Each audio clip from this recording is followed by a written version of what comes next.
Why lying for? Why the fuck you lying?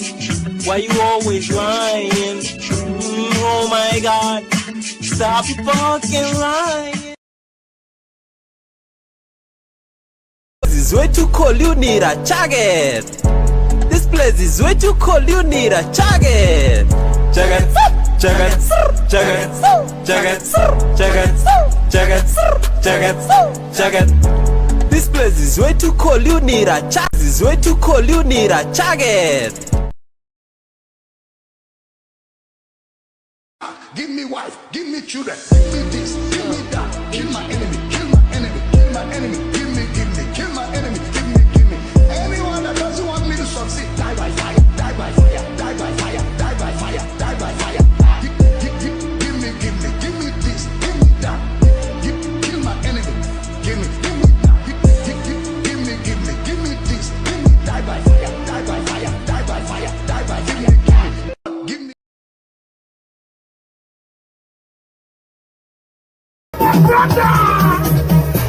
I am a money maker, hand to the edge, I'm a money maker. For one time, you're a money maker. If you're on this train, money maker. Hand to the air, money maker. For one time, money maker. On this thing, money maker. You see us terminal. You see me, you see me. I ain't watching you, I ain't watching him. I got to dance and bubble and sing. Terminal 4 with a terminal 6. Terminal 4 with a power goes. When you come to my house, just respect my house. Don't touch my house, don't put me out of the house. When you come to my house, just respect my house. Blood clot over them. What's wrong with them? What's wrong with them? Hold on, hold on. I'm like, no. I'm like, yeah. Hey, sleep up, hold on. Hey, wiggy, hold on. I'm like, no. I'm like, yeah. Can I please have your attention? I said this is the captain's weekend, and I'm in the terminal 4. Can I please have your attention? Early. Oi.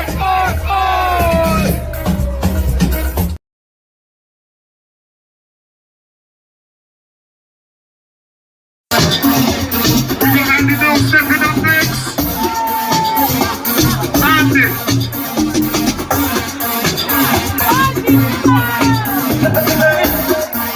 That's in here. Hell yeah, we got the wine in here.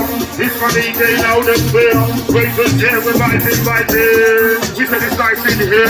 Hell yeah, we got the wine in here. Oli. Oi.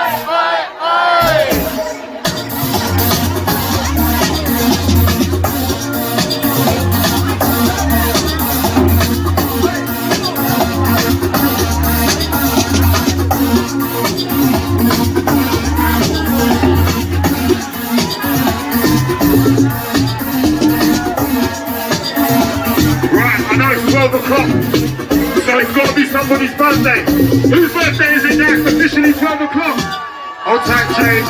Right, big up yourself. Step forward.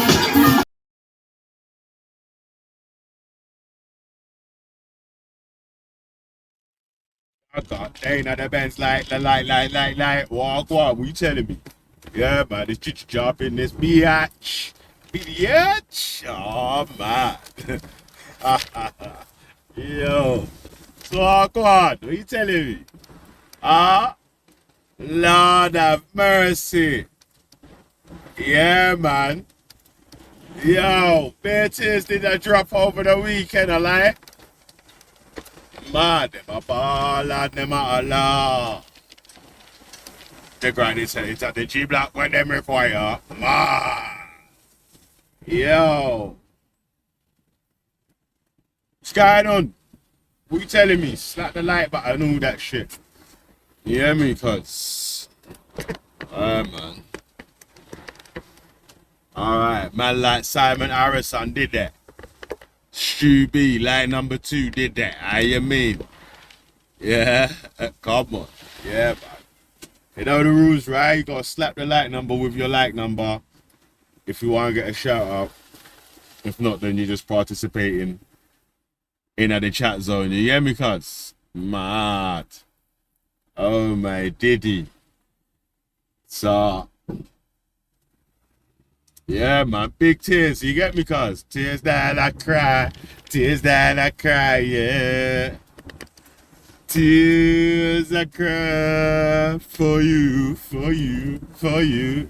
Mad. Some old school garage, you know. You mad? Yo. Mad, mad, mad, mad, mad. Oh, mate. So, Betty. Yeah, bad things. But, so, you know what I mean? The witches of Eastwick. The witches of Eastwick sitting on a panel barling. Mad. Me all I hear Mrs. Wellington Polish. Mad. Yo. So, I'm going through financial hard times apparently. My missus is Polish and makes dance videos wearing bikinis back to front bikinis and shit. Yeah. Looking like some fucking rigor mortis. And you know what's mad, yeah? And these lies as well. You're a fucking lying fat piece of shit, man. Yeah, I never said shit about your stupid videos or your dumb relationship, your stupid marriage, or any of your dumb stuff that you do in your house. I don't give a shit about it. Like, I've never made a video or played the video of you dancing on the screen and made any comments on it. And that shit made me feel sick. I didn't want to see that shit. Are you alright? That was on Jedi's channel. Yeah? That weren't on my channel. You gotta remember. Remember where you got drapes up, yeah? That was at Jedi's channel, cuz. Yeah. Them man there was playing your video and doing all the sick noises. You hear me, cuz? I didn't pay attention to none of them dumb shits. Them side shits. I don't care about that. So don't lie on me. Let the lie on me. And what's the next lie? Yeah. Hocus pocus and them. Imagine the three bad witches. One try rush, man, you know. Are you mad? Yo, how you mean?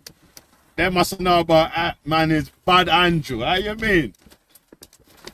How you? Yo, I want them feel bad. Alright, what's the next line? The next line was that allegedly I put a photo up of Jupiter's big fat head so we can compare looks. What? Are you alright? What the fuck are you talking about, cuz? Like, you're like 80. You're like 20 years older than me, cuz. Like, what are you talking about, fam? Behave yourself. Yeah, you look like you're about 40 years older than me anyway, yeah? But why would I fucking be comparing your big face to my big face? You was the one that made the statement talking about who's on steroids. Steroids. And I'm like, raw, steroids make you put on crazy weight fast, right? Right? And you look kind of bloated, so yeah. That's what that was, yeah? About. You know, slick, you know. Imagine, and yo, imagine how's Wendy more angry of me replying to Jupiter than when Hector wished child abuse on Wendy's grandchildren, huh? What? Are you alright? Yo, my days. Yo. Yo. Man. Yo. Nah. You got too far, man. You got too far. Yo. The memory of them shots. Man. Hey, big or scattered, my guy. Yeah, information supreme. Let it play. How you made? Hey, you know what, shit? I think maybe because them lots are on so much prescription medication. Yeah. And oh my days, did Babs lose her mind?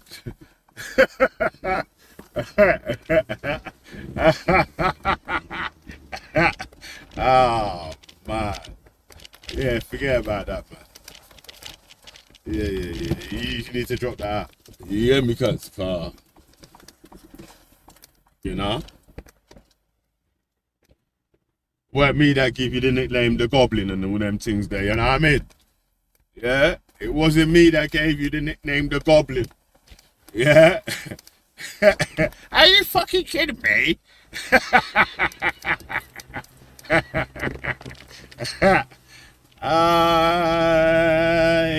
Look. This was but still, boy.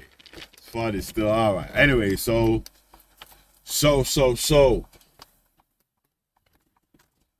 they must say, enough it half past it, touch a button, violate and get your head up and come me dog them hungry and glue. Yeah, so what else did I hear? I can't even remember, you know. I swear there was more. There was more still, I don't know. My missus is Polish, apparently. I'm going through financial hard times. I can't afford StreamYard, even though Wendy and Jupiter have never paid for StreamYard. What? You gotta imagine that. This Uno reverse of putting your issues into my house is mad still. Yeah, there's not been one time I would call any of yous from YouTube or tell any of yous about any financial issues if I ever went through them. Are you alright? What? What are you talking about? Like, I actually don't like half of you cunts. So why the fuck should I pay any money for any of you pussios to be sitting on a panel like I'm paying for you man to sit here? What? Shut up, man. The fuck out of here, cuz. Yeah? They ain't paying shit for people I actually don't like to sit down on the panel for 11 hours chatting shit. Man, suck your mum, man. Don't fuck yourself, man. Pay for your own panel, innit? You know what I'm saying? You dickheads. You man are idiots, you know. What? Are you not alright, cuz? So I should pay like, how much was the top one now? One of them's like 40 something. And one of them's like, I was gonna pay, imagine, yeah, when we was having a night manager and a day manager, you know, I was just about to start paying the top one.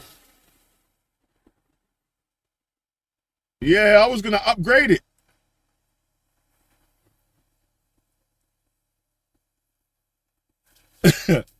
I was gonna upgrade it, cuz. Hey, listen, this is how you know, yeah. I tell you can ask. Art scientific method, innit? Because he's got one key. So he's gonna upgrade it so we can get an extra key. Yeah, when you upgrade, you can have 12 people on the panel. And you can have 2 managers.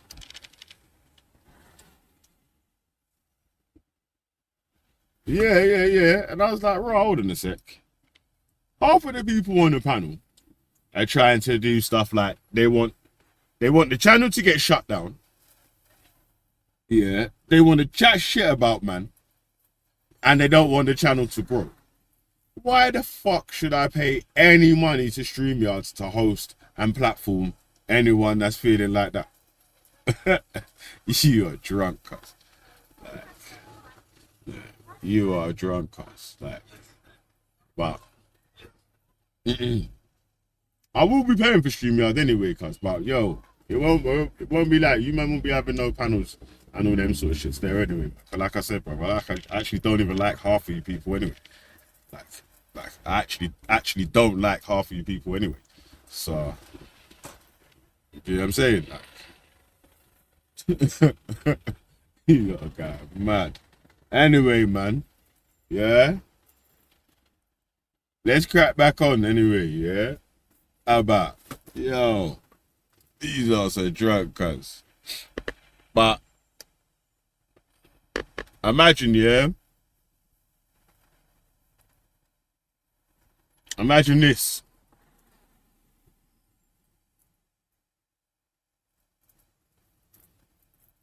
Imagine, yo, do you know what's dumb as well, yeah? You think man don't know about the cheap cunts way of making like 20 million. I told you, man, that from time, innit? If you want to use StreamYard for free, you could just make 20 million emails and just load up the channel onto the 20 million emails and just rotate through the fucking time.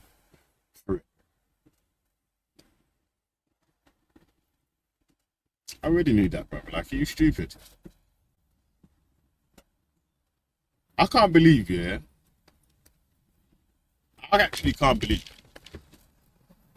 that someone as stupid as Jupiter or Babs or Wendy really thinks that they actually have any level of intelligence that's in comparison to what man's talking about. Like, shut up, man.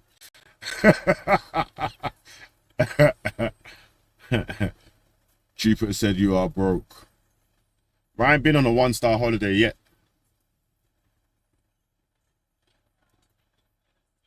You know what I mean?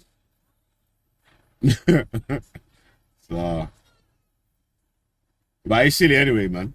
The dumb shit there, yeah, is like from time when I was telling the people, the first time I come on was really about telling people about money and savings and so and so, speaking about dough, how you need to make sure that you can spend your dough in the right places, put savings away, compound interest matters, yeah, fucking eighth wonder of the world, all them bits and pieces, yeah, stuff like that. From time I've been telling them, the gal them, especially for your children, start putting some bread away so they can get to the next level. If you're working class, they may be able to get to middle class. If they're middle class, they may be able to upper. If they're upper already, they can get to fucking millionaire status and all them sort of shits there, bro. Like, behave yourself, man. Behave yourself, man. Behave yourself, man. Stop lying, cunts. Like, you hear me? Yeah? None of you cunts ever paid for StreamYard. I think Luke was the only don that was paying for StreamYards. Yeah? And I ain't even talking about Luke when I'm talking about this sort of shit here. You hear me, cunts? Because whether we agree or disagree, yeah, I know for 100% fact, a man's mission isn't to try to make my channel get a strike, the fucking channel come to an end, or to invite people on to try to either porn bomb or just do dumb shit in it. Man. Just basically just want your shit to end. Man's really on the opposing side on debates and discussion in it. Man. So yeah, that's what. Man's different. He's a little bit different still. Yeah. Obviously, we can all get silly and shit, but you know what I'm saying? If there was serious people that was like that, yeah, jumping on the panel, like opposing views, might not know what they're talking about all the time, but we'll at least try to research what they're speaking of. And yo, it might be a panel show thing still, man, but you know.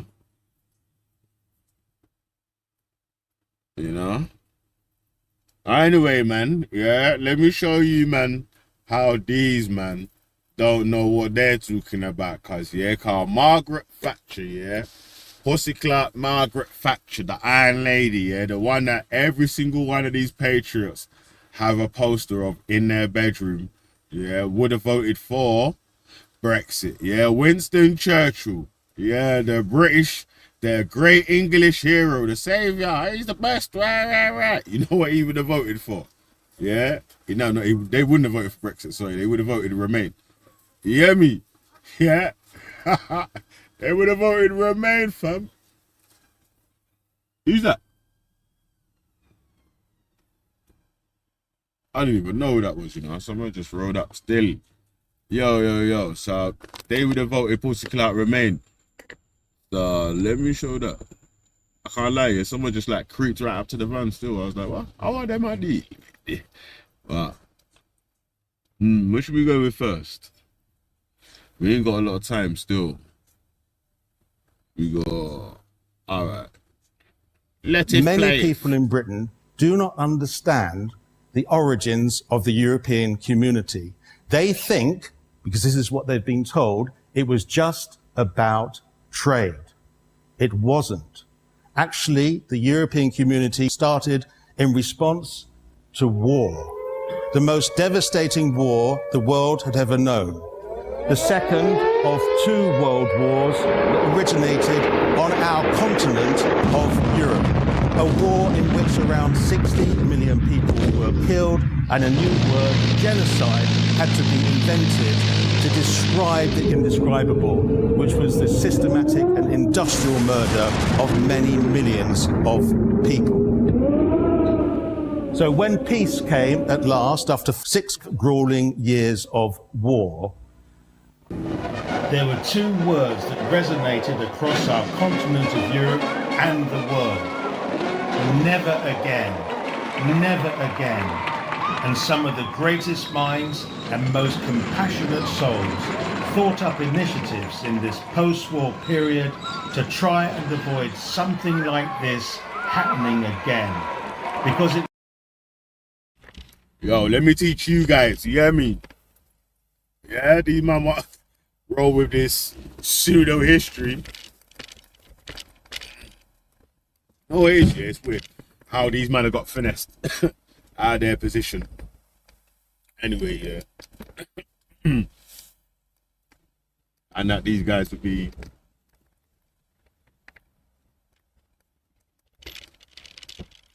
thinking the way that they would on this Brexit thing. It's mad still. Mad still. I was speaking to someone else here about this year, another business person about this year. And they were saying it's like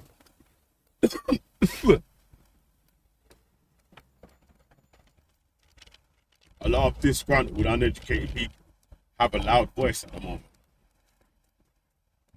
I'm like, bro.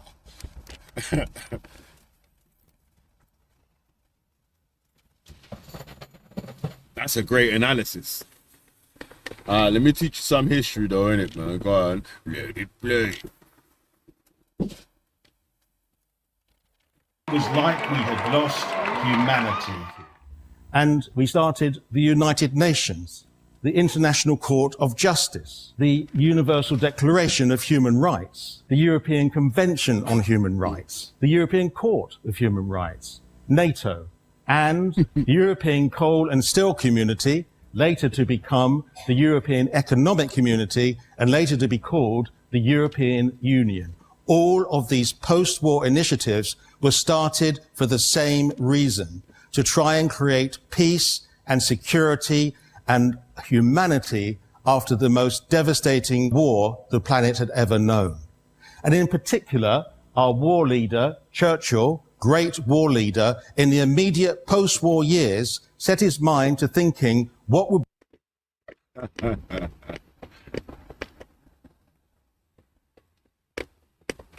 All the states of Europe are not willing or able to join the... of these post... Hey, yo. Hey, DJ, behave yourself. Behave yourself, man. Yeah. Hey, DJ, behave yourself, cuz, man. Yo, I'm not even making no comments on that, innit? Yeah? That's just weird, innit? That's just weird. You hear me, cuz? Like...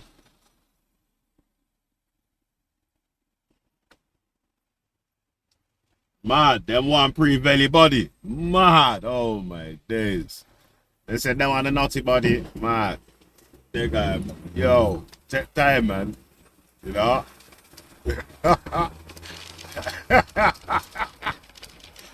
Oh shit. Mad. Oh my days. Yo. Imagine, yeah, after all that, yeah, these people were saying, yeah, but you just want to keep going to personals. What? Listen to the bad statements that you lot have made over the weekend. Huh? I lie?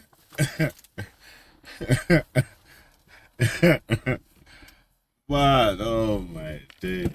These times here, you know. These times here, you know. Mad.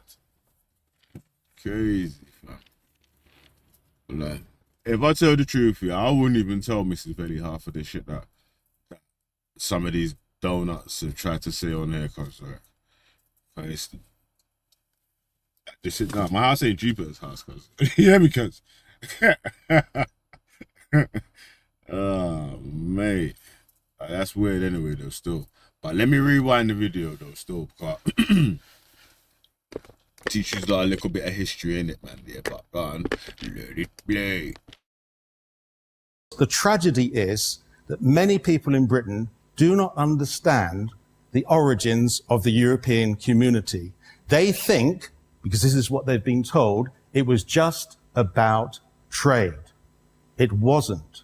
Actually, the European community started in response to war, the most devastating war the world had ever known. The second of two world wars that originated on our continent of Europe.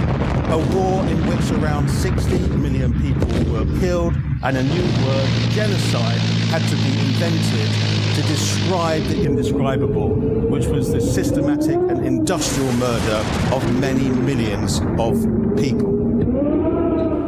So when peace came at last, after 6 grueling years of war, there were two words that resonated across our continent of Europe and the world. Never again, never again. And some of the greatest minds and most compassionate souls thought up initiatives in this post-war period to try and avoid something like this happening again, because it was like we had lost humanity.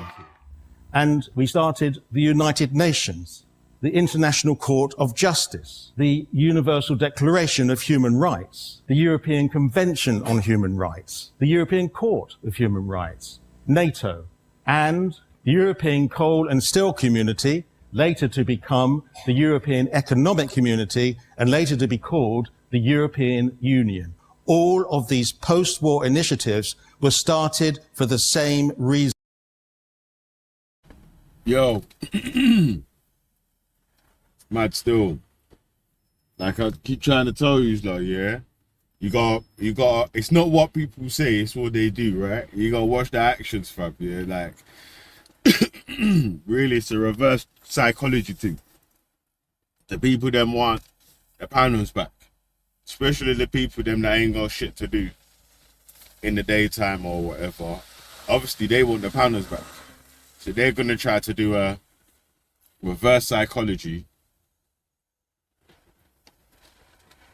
of trying to make sure that, like, saying stuff like, right, you can't afford to pay for StreamYards, when they're not paying for StreamYards themselves. Yeah. Or haven't ever been paying for StreamYards. Even when it was cheap, when it was £20, you weren't paying for StreamYards. What the fuck you talking about, cuz? Yeah, the hell out of it, man. Yeah, man, it's mad still. So what I took from that is, you really want panels back. Oh, you want me to host panels again, but you don't know how to ask me, innit? You know? Hey. Yeah. That's my assumed conclusion, yeah, of what's going on. You man want panels back, yeah, instead of saying, oh, just put the panel back on. Tries to say all these different reasons, all these mad conspiracies to try to tell man, or to try to force man into the thing of what? Of course I've got them, I can pay for it now. Bang. And rah. You hear me, cuz? Yeah. Facts. Oh, man. Let it play anyway, man. To try and create peace and security and humanity after the most devastating war the planet had ever known. And in particular, our war leader, Churchill, great war leader, in the immediate post-war years, set his mind to thinking what would be the antidote to war on a continent that was infamous for its countries resolving differences between each other by violence and war. What was his answer to that? We must recreate the European family in a regional structure, called, it may be, the United States of Europe. And the first would be... Hey, yeah, what he said? Hey! This is the Grandem's hero. Man like Winston Churchill talking about we need to create a United States of Europe. Whoa. Yo, I bet you none of them ain't heard that before. Huh?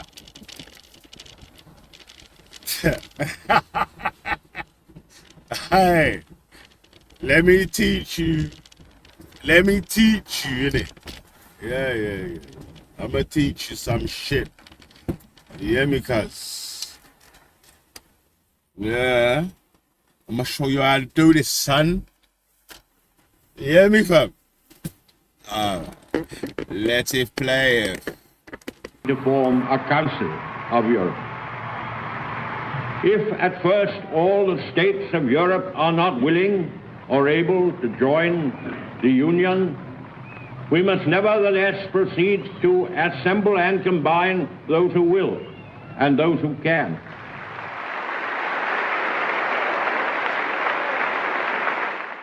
So it was Churchill's idea, among others, to have a union of Europe as a whole. He is recognized as one of the 11 founders of today's European Union.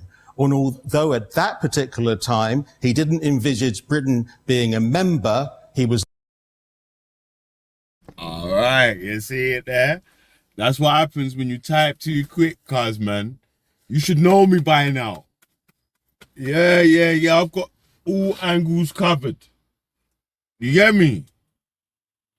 Yeah? Let it play.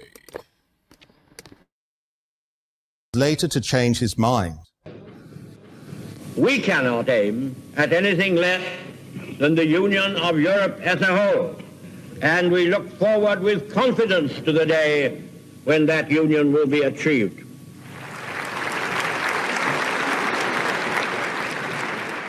And so it came about. On the 25th of March 1957, 6 countries came together: France, Italy, West Germany, Belgium, the Netherlands and Luxembourg, to create the European Economic Community. This was a remarkable achievement when you consider that these countries just a few years earlier were at war, and one of these countries had subjugated most of the others in a terrible way.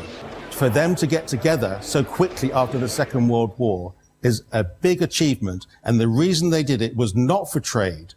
Trade was the means, but the goal was peace. Peace on our continent.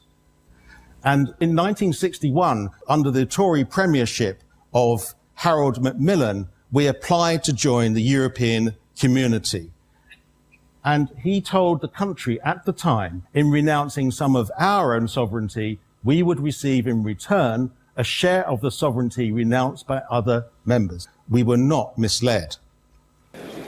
Messieurs, nous allons procéder à la signature des actes. And then, in 1972, Tory Prime Minister Edward Heath signed the EEC Treaty of Accession following 6 days of debate in Parliament.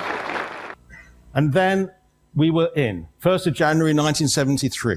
We had joined. And notice the headlines in the newspapers then, who in the main were all pro our being in the European Community. And then, in 1975, Prime Minister Harold Wilson, the Labour Prime Minister, decided to have a referendum similar to the one we had in 2016. Did Britain want to stay in the European Community that we had only just joined a couple of years previously? And at the time, the Labour government sent a pamphlet to every household and said that the first aims of the common market were to bring together the peoples of Europe, to raise living standards, and to maintain peace. And at the time, the leader of the Conservative Party, the opposition, Margaret Thatcher, she agreed. And she said it's purely common sense to belong to a community working together in peace on economic and political issues that concern us all. Again, hey,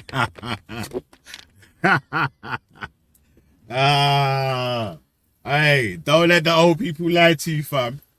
Yeah. Watch the shit yourself. Read the shit yourself. Go on. Read it yourself, man. You know what I mean? Oh, man. Oh, man. Let it play. this is beyond just free trade. The result was overwhelming. Unlike in 2016, in 1975, UK voted to remain in the European community by a massive 2-1. The issue was settled. The British people, in clear and unmistakable terms, have made their historic decision that Britain shall remain a member of the European community. Their verdict has been given by a vote and by a majority bigger than that achieved by any government in any general election in the history of our democracy. The European community, now the European Union, has been a remarkable success story. It's grown from its original 6 members to 28, with more wanting to join. And it's achieved its original aim of peace between members, because never has a shot been fired between a European Union country. The European Union is the world's largest economic region, the world's largest trading bloc, the world's largest exporter and importer of manufactured goods and services, and the list goes on. Before we joined the European community, we were known as the sick man of Europe. Our inflation and unemployment was high, and the country... Yeah, mate. Hey. I think that's what's going to come back, you know. That's what's going to come back before the people them start to bawl about, yo, we should have left the EU. We should rejoin. Why did we leave the EU? You know what I'm saying? It's funny still. You know, the way that these men try to frame it, yeah, is that anyone talking about, or anyone against these men talking about Brexit is anti-British. Oh, you're anti-British. You're anti-British. You don't want England to succeed. You don't want this, that, and the other. It's like, bro. You're okay. You voted for the thing that broke the country, bro. What are you talking about? You can't tell anyone about being anti-anything. Are you all right, bro? Huh? Are you all right? You can't tell one about anti-anything, cuz you voted for the shit that broke the place, cuz. You're mad. All right, come on, man. We ain't got a lot of time. We spent a lot of time on that one there still here. But Kenneth Clark. Oh, shit. Let me rise up the screen there.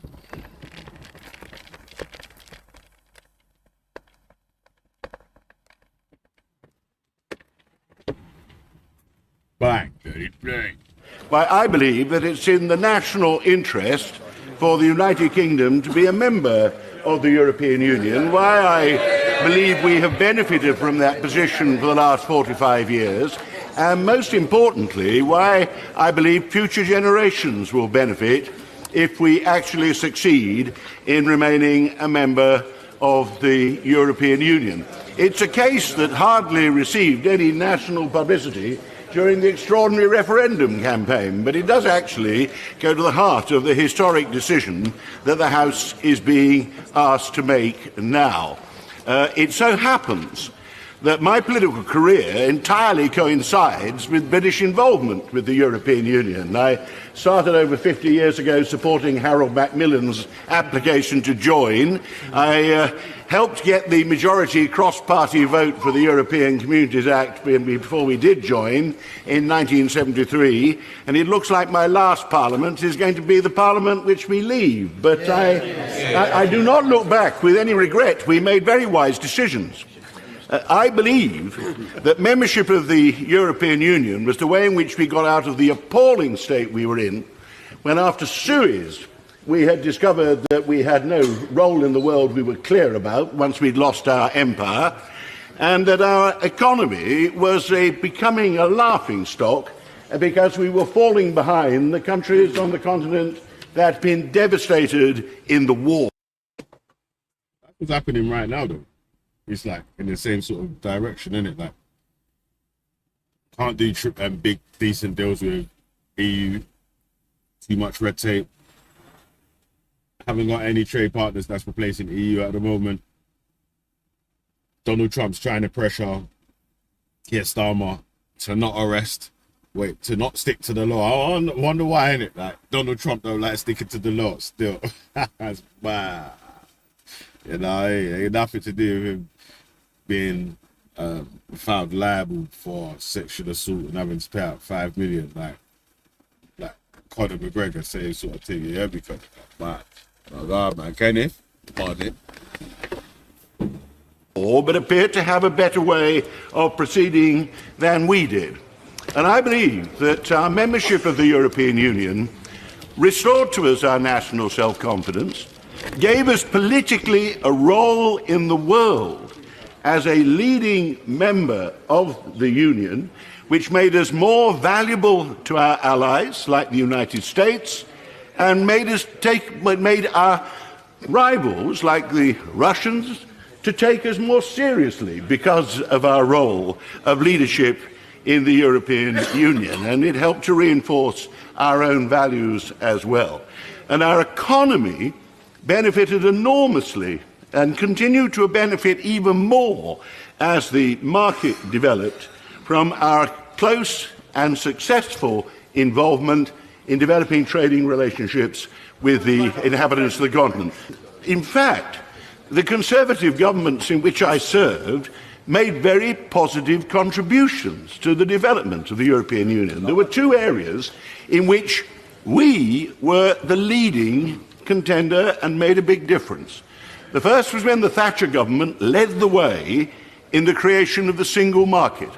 The customs union, the so-called common market, had served its purpose, but regulatory barriers matter more than tariffs in the modern world.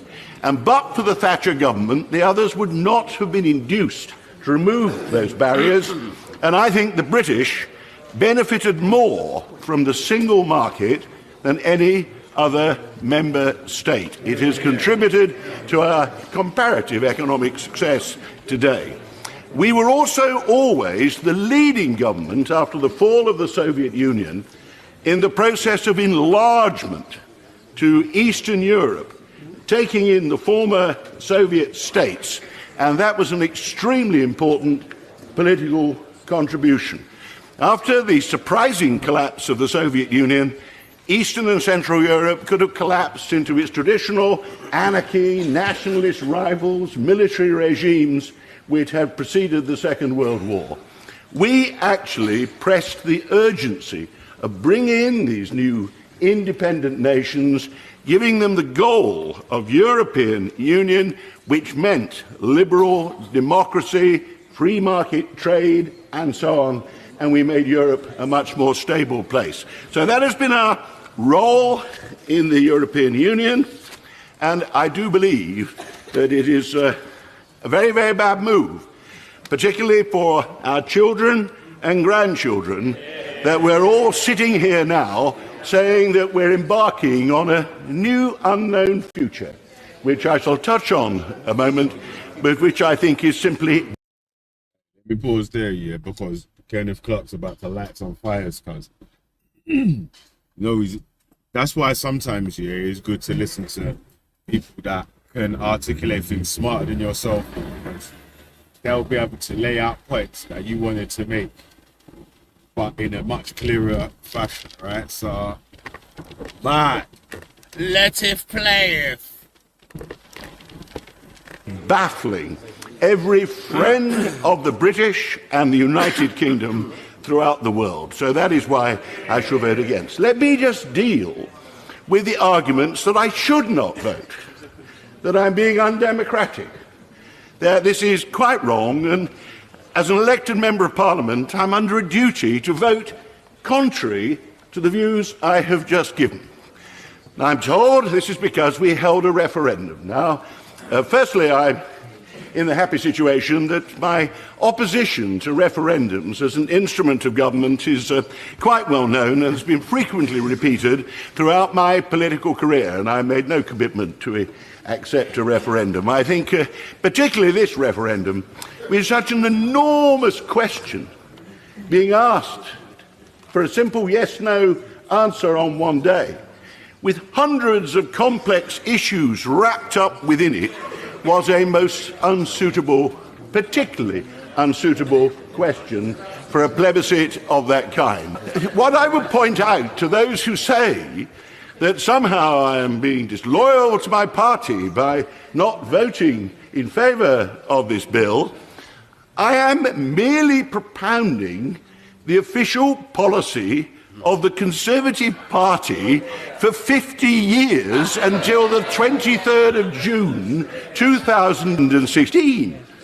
I admire my colleagues who can suddenly become enthusiastic Brexiteers, having seen a light on the road to Damascus on the day that the vote was cast on the 23rd of June. I'm afraid that light has been denied me. There are very serious issues which weren't addressed in the referendum. They've been touched on. They're the single market, the customs union. And that must be properly debated. It is absurd to say that every elector actually knew what the difference was between the customs union and the single market and had taken a careful and studied view on the basis of our future trade relations with Europe. So that it seems to me it is unarguable that if you put between us and the biggest free market in the world new tariffs, new regulatory barriers, new customs procedures, certificates of origin and so on, you are bound to be weakening your economic position than it would otherwise have been, other things being equal, in future. That's why it's important that that issue is particularly addressed. Now, what I'm told is that's pessimistic. We're combining withdrawal from the single market and the customs union with this great new globalised future which offers tremendous opportunities for us. Apparently you follow the rabbit down the hole and you emerge in a wonderland where suddenly countries throughout the world are queuing up to give us trading advantages and access to their markets that previously we've never been able to achieve as part of the European Union. Nice men like President Trump, President Erdogan, are just impatient to abandon their normal protectionism and give us access. Don't let me be too cynical. I hope that's right. I do want the best outcome for the United Kingdom from this process. No doubt somewhere there's a hatter holding a tea party with a dormouse in the teapot. We need success in these trade negotiations to recoup at least some of the losses which we're going to incur the single market. I always firmly believe that every MP should vote on an issue of this importance according to their view of the best national interest. I never quote Burke, but I paraphrase him. And he said to his constituents, if I no longer don't give you my benefit of my judgment and simply follow your orders, I am not serving you, I am betraying you. I personally shall be voting with my conscience content in this vote. And when we see what unfolds hereafter as we leave the European Union, I hope the consciences of other members of Parliament remain equally content. Yo, sorry, you know, I'm not a conservative fan, but boy, yo, speaking the truth, right? Boris Johnson changed to, he's a Remainer, changed to a Brexiteer on the day of Brexit. Mad. Like the actual day. You get me? And this same sort of thing like he's saying. All these places that are supposed to be able to get new deals with and all that, so they existed before, innit?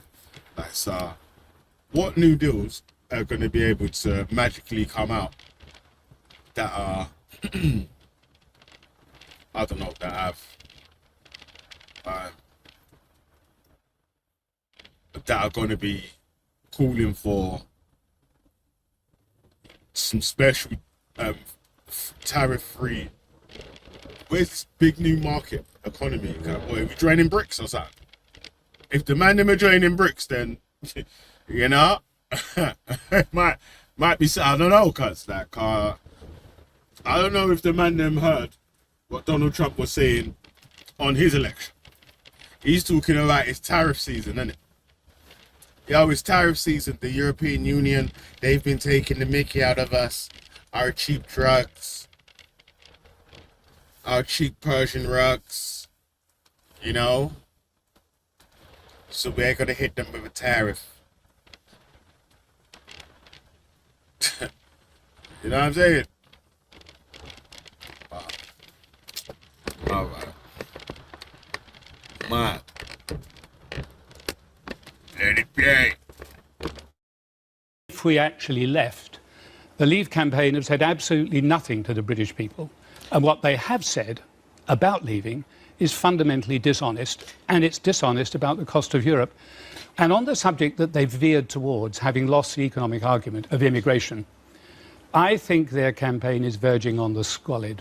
And I have said so before, and I'm happy to say so again.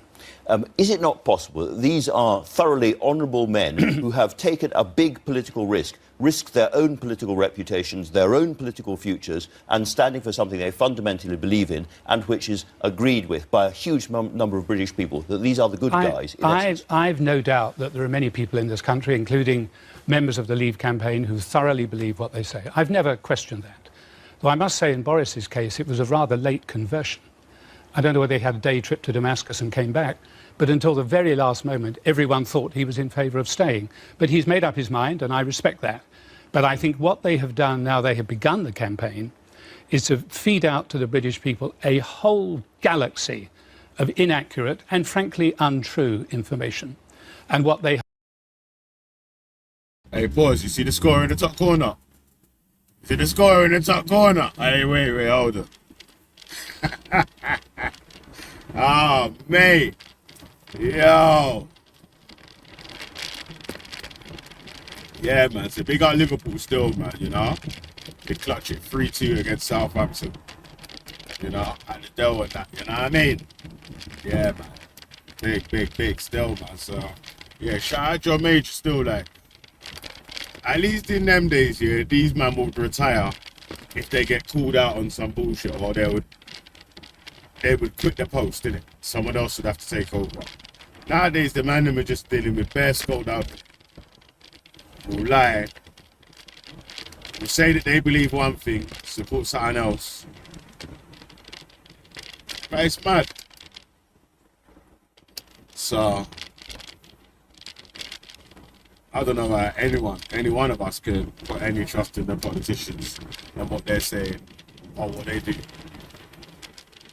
You know what I'm saying? Yeah, but we got a whole Nigerian woman that's like on some she's on a madness. You know what I mean? She's on a mad one. Trust me.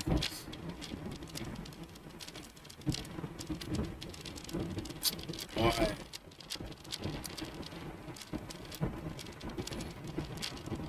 Mate.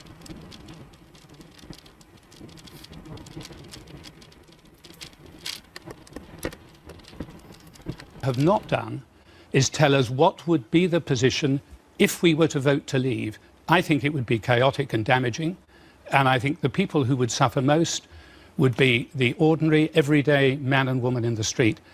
And they need to tell us, if they wish us to leave, what it would be like, and how they would then meet some of the objectives they've set They out. say this morning an extra 300,000 jobs would be created because we would be free to strike our own trade deals with America and Australia and China and other countries. Well, it's fantasy.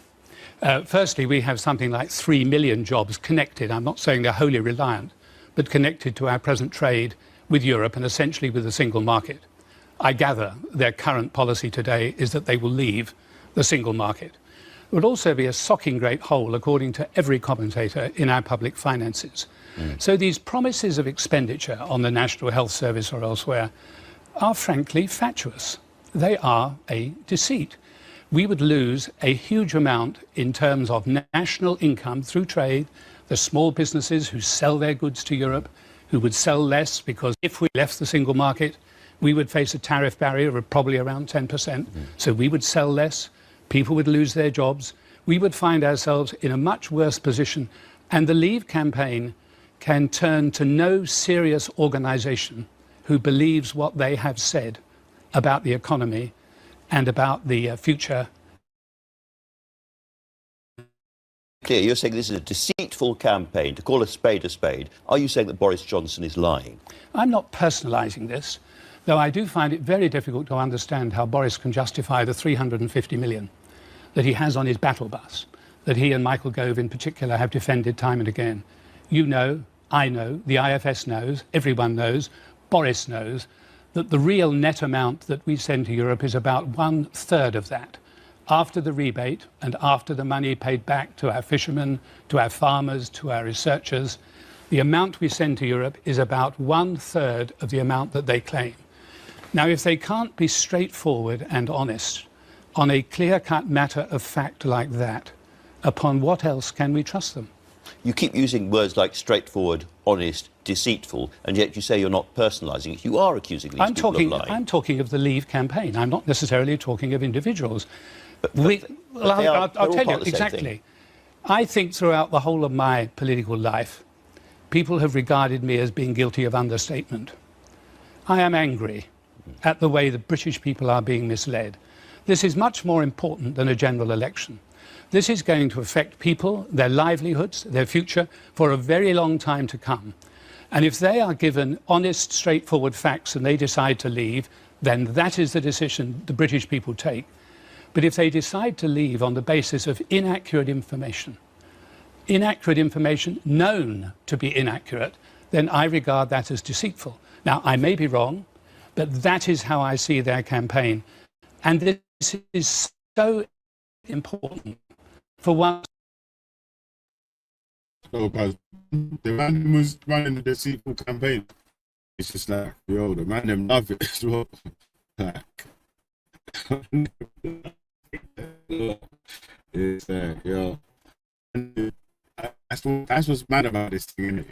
So, on the echoes, what these men are calling the left, they can't propaganda full stop or whatever. They have to tell the truth, or as close to telling the truth or whatever. Or like what happened when I was trying to point out to you guys of what happened with the Labour memberships and the people inside of Labour, what happened when Corbyn got knocked off by Keir Starmer. Yeah, all the pagan moves that was going on behind that ended up putting Keir Starmer in power. Yeah, when I'm pointing that at you didn't want to see that. Yeah, none of you didn't want to see none of that. Ah, why are you playing these videos for? Who cares about Keir Starmer? Who cares about Keir Starmer? Yeah, what? Less than 3 months later, you man have got nicknames for him. 2-tier Keir, 3-gear Keir, this Keir, bare pain Keir, barling about Keir here, Keir there, Keir there, everywhere. I'm like, brother, are you man alright, cuz? Are you man alright, fam? Yo, I swear we was telling you, or I was telling you, man, about the pagan ship that put the man in the pole position for Labour in the first place, yeah? Well, there's dons like Cognitive Dissonance and others that was in the chat telling me about, you're just a lefty, you're chatting shit. Why you keep lying about Keir Starmer? No, he's a stand-up person, he doesn't lie, he doesn't. And I'm like, bro, listen, on his leadership pledge to Labour, he said that he was going to do this, that, and the other, and that's what won him the thing. He never carried out none of the stuff that he said he was going to fulfill on the Labourship pledge leadership thing, what he won on. And then the Ford report, the implementations of the Ford report of all the things that were supposed to happen. He only carried out one of the implementations, none of the other ones. So I pointed all that out to you. That was time ago. You man know that, cuz. So I don't know why you don't try to front and act like, oh, you're biased, you're doing this. Alright, shut up, man. You lot are biased, bro. This is like some Uno reverse, bro. It's like actual proper racists, actual real racists, people that hate other people of other race have got the chest to open their mouth, bare face, and call me a racist. Are you mad? Are you okay? You have hate in your actual chest for other racists, and you want to call me a racist, brother? Are you mad? You are drunk, us. Trust me. Too much of them. You see them prescription drugs? Yeah? Them prescription drugs got these grannies going. Nah. You know what I'm saying? Look, we got one right here in the trunk. Look, I mean in the chat. Yeah? He went to the hairdressers and asked the hair. Hey, my man went into the hairdressers and asked the hairdresser, can you make my hair the same colour as Trump, please? You know what I'm saying? Now he's got Trump coloured hair. Then a striptease shagging the England flag when he was drunk. And he wants to tell me about anything that I'm talking about. Get out of here, bro. You lot are weirdos, man. You know what I'm saying? These weird retirees.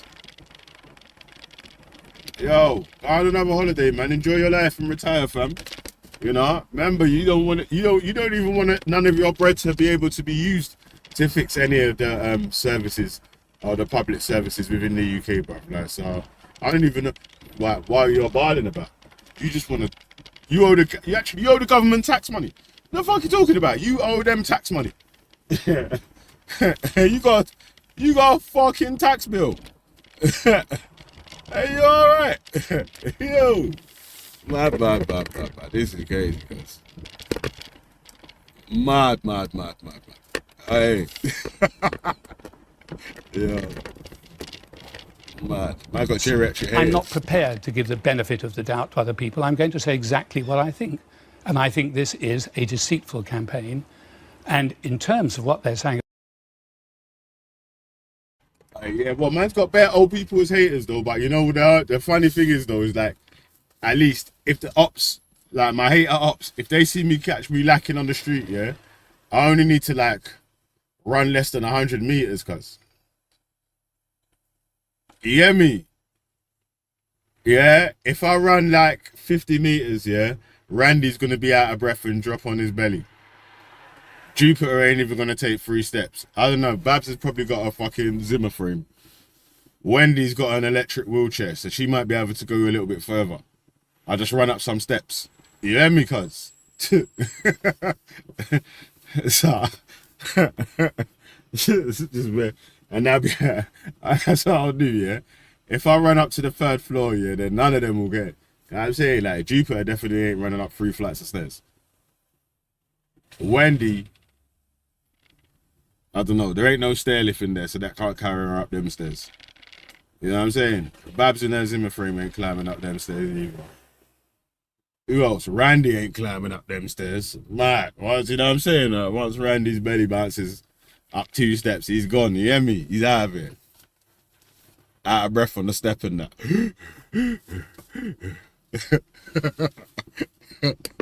Mad, like, we want our country back. Randy's out of breath on the 3rd step talking about we want our country back, Philly. about immigration. A really depressing and awful campaign. They are misleading people to an extraordinary extent. But the point that really angers me is the utterly false suggestion, repeated more than once, not in a single offhand remark, but in scripted, carefully prepared speeches. Hey, but the false outrage is funny though. Still, the fake, the FAUZ, yeah, I'm gonna say X, the false, the the foi, You get me? Yeah, the false outrage is funny still. Imagine Wendy's more upset with me putting a picture of Jupiter up asking who's really on steroids than she was when Jupiter's husband, Hector, called for child abuse on her grandkids. Now, that's a comedy skit still, yeah? Hey, that's how I know that you, man, rate me higher than Jesus. You get me, cuz?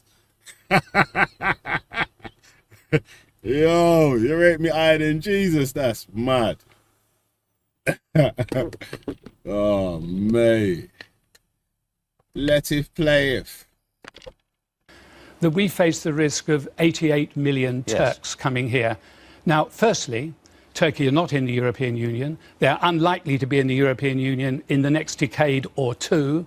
And in any event, is it seriously suggested, as they do, that all 88 million Turks would come here? Well, apparently, for our higher national living wage. On the one hand, they say migrants are depressing wages, and on the other, people are flooding in to get our higher national wage. It's nonsense. Let's be clear, Sir John. Nonsense on stilts. The EU wants Turkey to join. The British government wants Turkey to join. The Prime Minister has said he would pave the way from Brussels to Ankara. So this is not a complete fantasy. It's quite possible. And this choice, this election, this decision, could be with us for 20 or 30 or 50 years' time. During that period, the Turks have been negotiating for the best part of 30 years a whole series of different things that have to be negotiated. They've negotiated one of about 30. Even if they were able to reach agreement with the European Union, any one nation in the European Union could veto their joining. The French have already said they would have a referendum on that issue. The Germans almost certainly will follow suit. Hey, that's actually funny, right? I don't even know if that's the real brown hole, yeah, but that's actually comedy shit. That, imagine, yeah, I've seen Wendy do like 20 streams about how Jupiter's a fat cunt, some whale or hippo and all this sort of shit. I ain't done no streams like that. That's funny still. Comedy shit still. Never done that still. I'm saying, yo, you try to say I'm on Reds. I'm saying you're trying to gas me up, right? But also I said, alright, if anyone's on Reds, yeah, let me take a look at these two fighters, like, you know? It might be your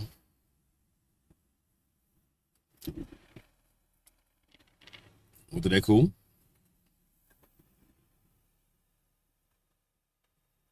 A lie? A lie? Looking like Larry Wills. Hey, big up Ocean, man. How you been? Yeah, man. Big up everyone that slapped the like button, man. I like. I need a dollar. Mad. I'm trying to say, man, cranium. Insanium. You know what I mean? So that's really what it was, yeah. And it's me pulling a sarcastic face like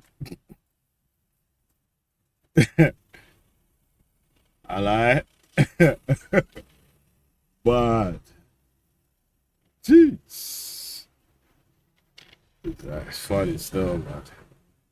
It's actually comedy shit. Oh, mate.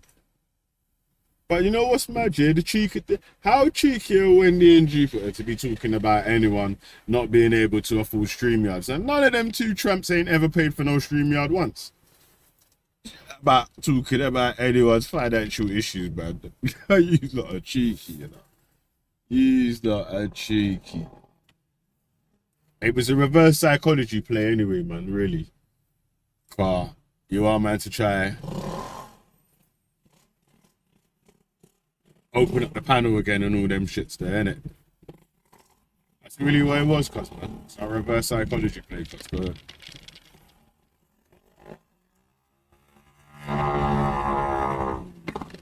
Hey, think about how dumb Jupiter is, yeah? She's so dumb, yeah, that she thinks that she's the only one that knows how to make multiple emails to stream 20 million fucking hours of free flipping StreamYard streams on YouTube. You know what I'm saying? Like, oh man. That's basic. Everyone knows that, man.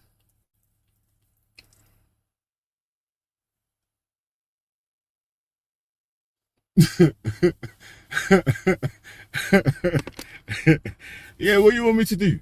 Run up on grannies and start fucking fly kicking them, bruv? Oh, you think this is Iran? Fuck out of here, man. What?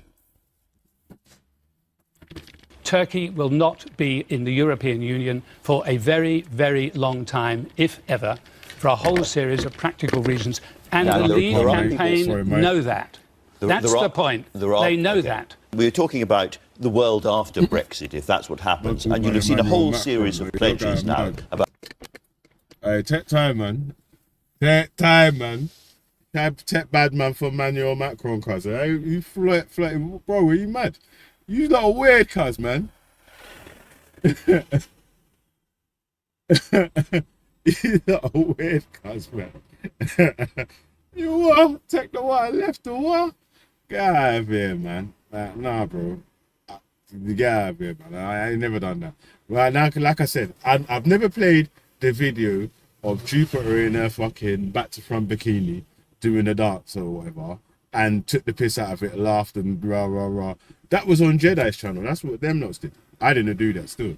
I wouldn't fucking play that stupid shit anyway, man. I don't care about that dumb shit. You know what I'm saying? Fuck, we definitely don't want to see that anyway. So I don't know what you're talking about. Just a liar. You know what I mean? Just a liar, liar, liar. You hear me? Oh man. Yeah, man. Rewind your fucking. That's it. That's what it is. It's because imagine your head's so big, yeah. Your brain is lost in your head, so you're good, like your memories are lost in your cranium. Man. You just got that bare space. You know what I mean? You got bare space in your head, and your little brain's just bouncing about in it. Yeah, when you're raging at your computer with your fucking rollies. Talking about belly, with that fucking belly.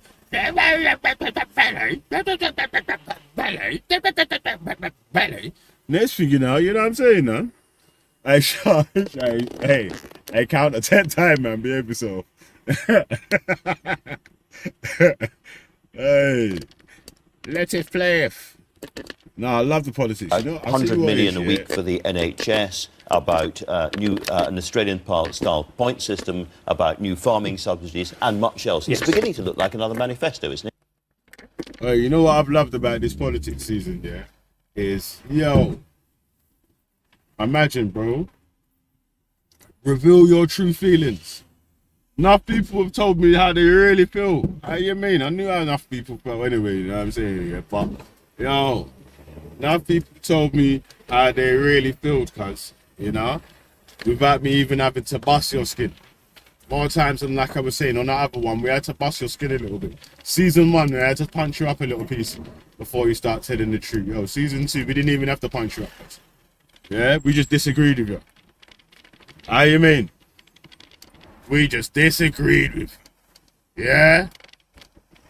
Next thing you know, I've got like jacuzzi, bubble bath, fucking Olympic pool, full of tears. Are you mad?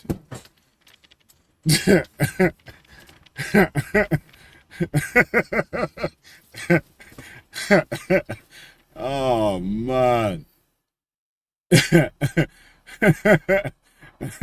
look, you're a dickhead.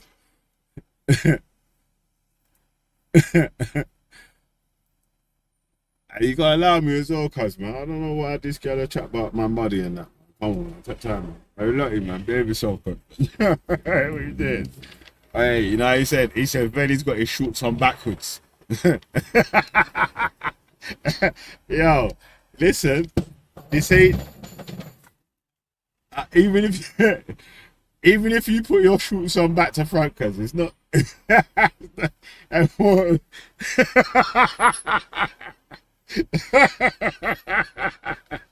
I don't know what the fuck you even. Oh man, yeah, Lottie's just a dickhead anyway, man. Listen, you know what's funny? Enough of you man think Lottie's on your side, innit? Yeah, but you're not rated enough for man to try and come against you, innit? That's it. You're not rated enough for man to try and fucking rise against man. You hear me, cuz? So, man. Man said man's got man shorts on backwards, you know. He tried to take bad man for Jupiter, you know. How you mean? Yo, imagine that, yeah? Imagine, yeah, you had the bit that goes in your batty in the front. Oh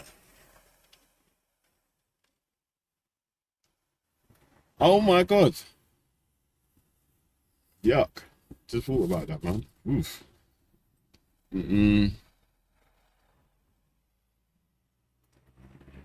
Bruh.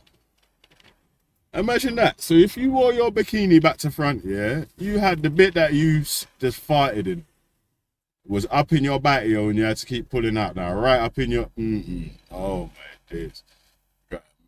Oh man. Alright, ready? Well, it's certainly very ill thought out.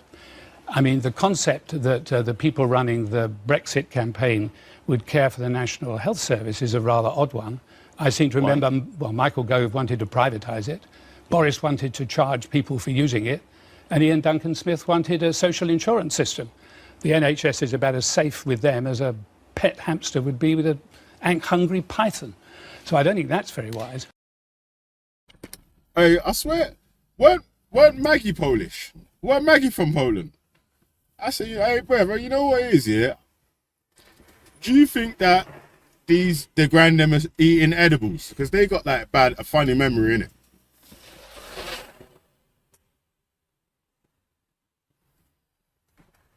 Oh yeah, that's what it is, isn't it? You know, like the big head and the little brain. And it rattles about and that. You know, you got a big head and a little brain. Yeah. And that's what it is. Yeah, man. All right. So you've got time, man. Obviously, with Jupiter, earlier. Yeah, she's got a massive head and a little brain. If anything happens and the memory is a little bit twisted, that's what you gotta think of it, isn't it? Like, so you gotta forgive her. You know what I mean? Like, yeah. So she mixed up Maggie and Mrs. Venny. Oh, okay. Yeah, I don't know how still like she never even seen my music. I don't know. But let it play it. As far as immigration is concerned, what they're planning is immensely difficult. There are more people coming into this country from outside the European Union than inside. Who are the people they're going to send back? The 52,000 doctors in the National Health Service? Doctors and nurses? I don't the think 80,000 care fair, workers? They're not talking about sending anybody back because of the Luxembourg Agreement, which means they can stay. We won't be in the European Union if we leave. How are they going to reduce their numbers? Who are they going to stop coming in? The footballers or enchanters? I think we need some practical information, and we are not getting it. Two final. People are being invited to vote for a pig in a poke. Do you think the Conservatives... That's actually good news. Thank you, Babs. That's good news, right? If Babs doesn't find you attractive, that's good news to you, right? I don't know. All right, to the men in the chat. Press 1 if you think it's good news. If Babs doesn't find you attractive, press 2 if you think it's bad news because you would like Babs to find you attractive. Yeah? Let us know, people in the chat. Would you like Babs to find you attractive?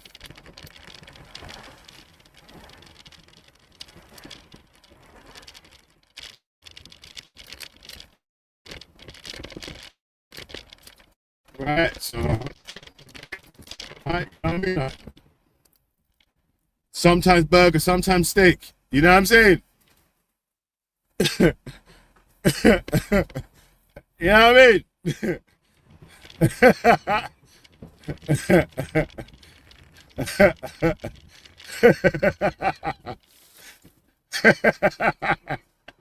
You know what I mean, cuz, man? Sometimes burger, sometimes steak. Them like sometimes fucking bolognese, mate. You know what I mean? Mad.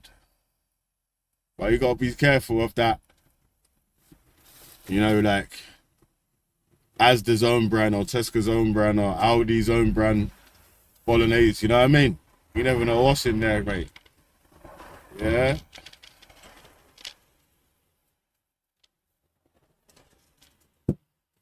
Mad. Let it play. The Conservative Party is in danger of dividing. Well, we'll have to wait and see. All I can say is that whether the Conservative Party divide or not is one thing we must look at in the future. But that is not as important as the decision that we have to make. This is not about political parties, it's not about the elites, sure. It's about the everyday man and woman in the street and their children and their grandchildren. I like Kane. Martin, you're a cunt. Boy, Rich called you out. Hey, yo, hold on a sec. Hold on a sec, y'all. Last time you was just crap. Now you speaking loud. Mad. Oh, wait, yeah, that's funny still, but God. Oh, man. YouTube's funny still. Weirdos.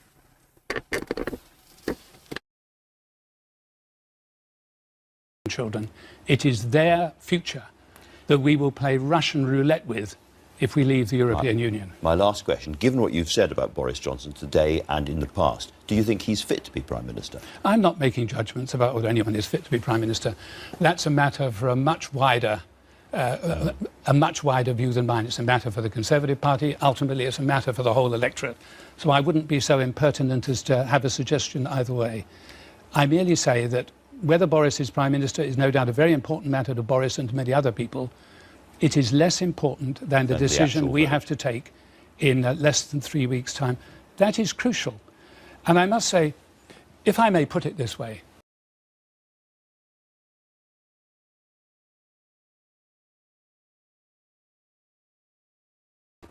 there is nobody on the Leave side of the campaign who has, as I have, sat at the top table in Europe for 7 years. And I know from what I have seen inside the European Union that what they say about unelected elites is absolute hogwash. And many other people, it is less important than the decision we have to take in less than 3 weeks' time. That is crucial.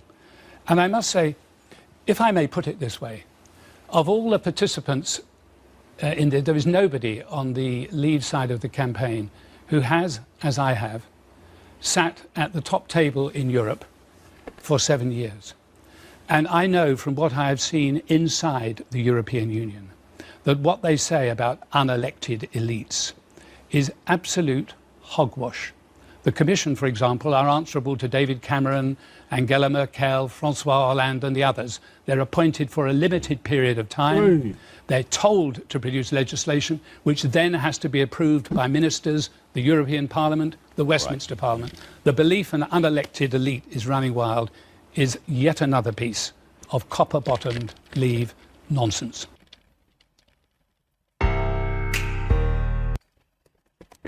Man. All right, man. So, last one, little piece of the what happened with the riots, yeah? Kenneth Clark describes the rioters as the underclass. I remember this happened with the thingamabob, yeah?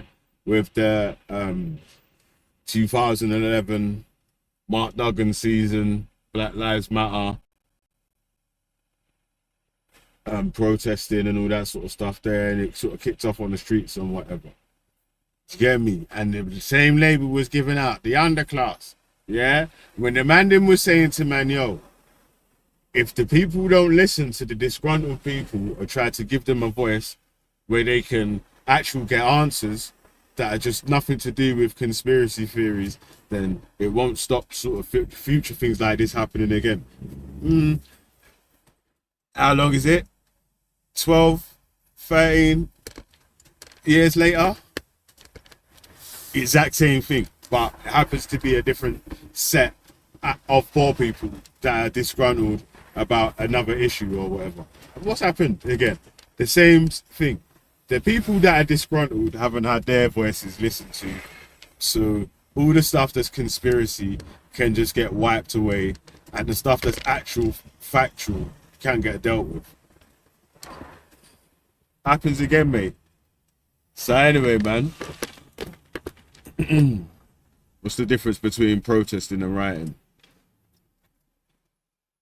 Well, are you asking me that? That's why I call you one of the dishonest ones, man. Fucking dishonest piece of shit. The tragedy in Southport any longer.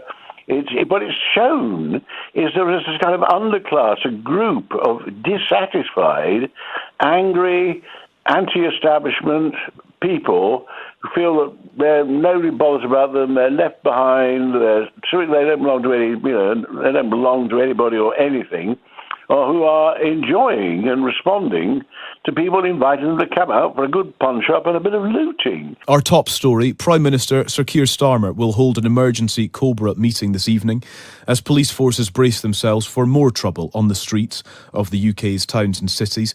30 rallies are expected to happen tomorrow. So far, there have been nearly 400 arrests since violence was triggered following misinformation about the fatal stabbings of 3 young girls in Southport. All of this leaves questions, perhaps unanswered to an extent, about how the justice system will cope. 400 people already.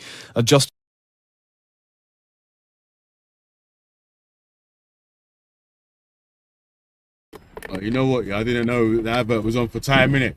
Don't even make no noise. Justice system in crisis. How will this situation evolve? How can it be calmed? Are the actions of the Prime Minister working? Let's speak to Ken Clarke, who was Conservative Justice Secretary during the 2011 London riots. Ken, good evening. Welcome to the programme. Good evening. You know what happened, yeah? Was that...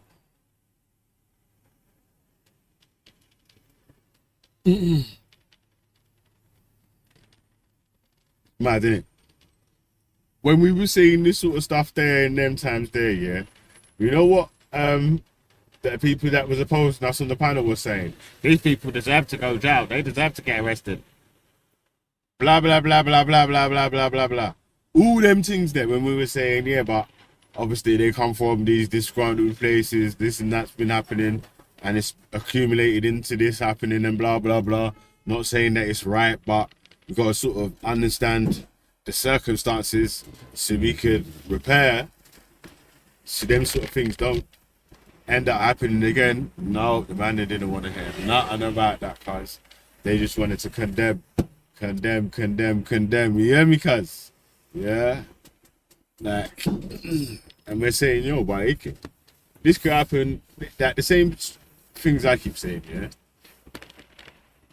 All the oppression that happens in these poorer areas, yeah, it's always the poorest or the weakest in society that are going to feel it the most.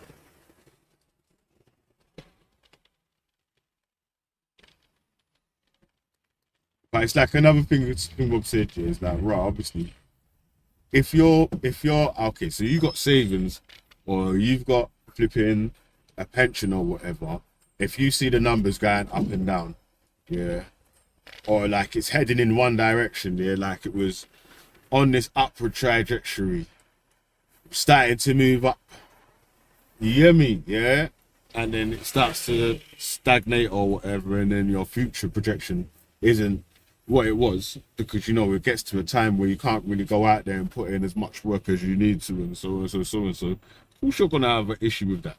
Why shouldn't you have an issue with that? And another thing, yeah, that's fucking racist, that these little posters on these panels keep trying to do, yeah, is like, who the fuck are you? You think I need to prove my Britishness or Englishness to any of you? Like, the fuck? And who the fuck are any of you? Huh? What improvements or what refusal can you give me or stop me from doing or whatever? Like, the fuck, I ain't gotta prove nothing to you, whether I like England or not. Huh?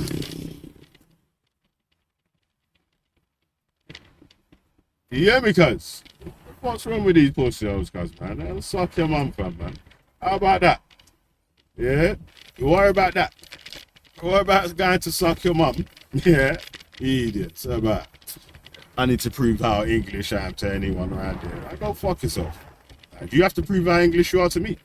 Do you have to prove how patriotic you are to me? Huh? No? So shut your mouth then, man. Fuck out of here. Dickheads, bro. Some racist ass shit, cuz. Yeah. Fuck all that, cuz. They ain't gonna prove nothing to no one, fam. You mad? Oh, fuck. What? Very good to speak to you. First of all, then, I want to ask about Cobra meetings. There was criticism of the Prime Minister for it taking several days before a Cobra meeting was initiated. Now we're having our second one in the space of, 2 or 3 days.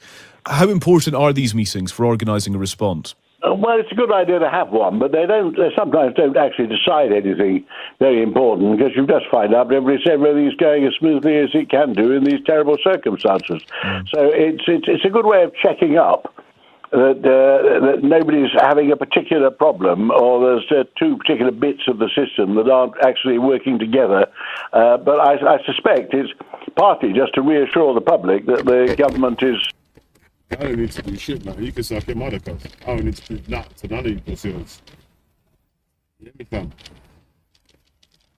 I don't need to prove nothing to none of you dickheads, cuz. God told me anything about anything at all.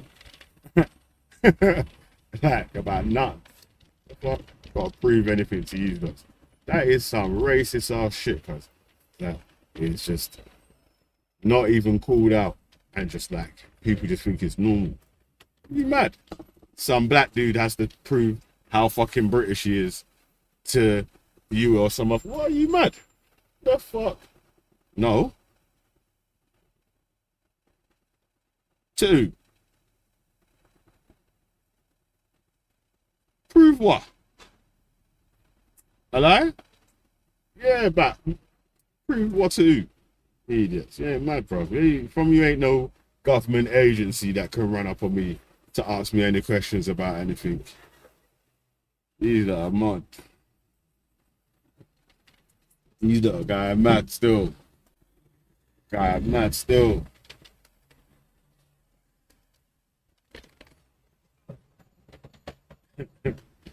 Yeah, that's racist, fam. But I don't care how none of you feel like that. That's straight racist. You hear me? How about? Let them up. You just prove to me how British you are. Well, you don't. You can't ask no questions. You can't say nothing. You can't make no criticisms. Why can't I make a criticism that another British person has made? Huh? Why not? Give me a good reason why you can't make a criticism that another British person has made. Hmm?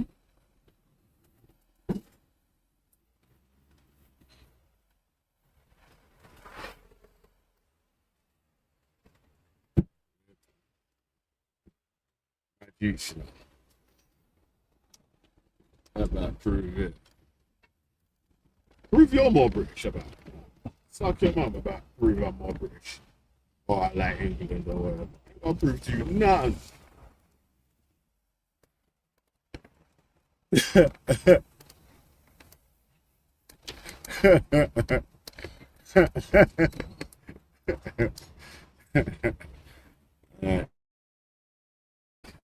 These are drunk, crack smoking lunatics.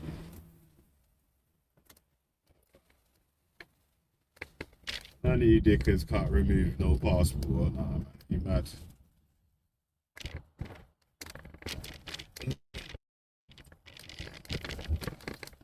It's funny stuff.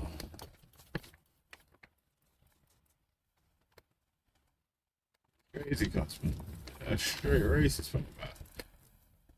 You need to prove your love. Not, bro.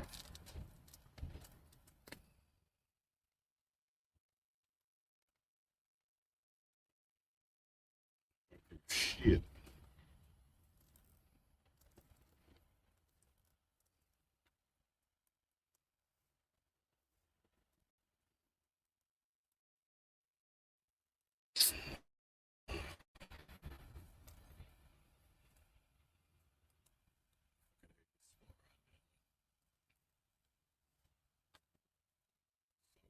Okay, man. Lord have mercy. All right, let me line up there.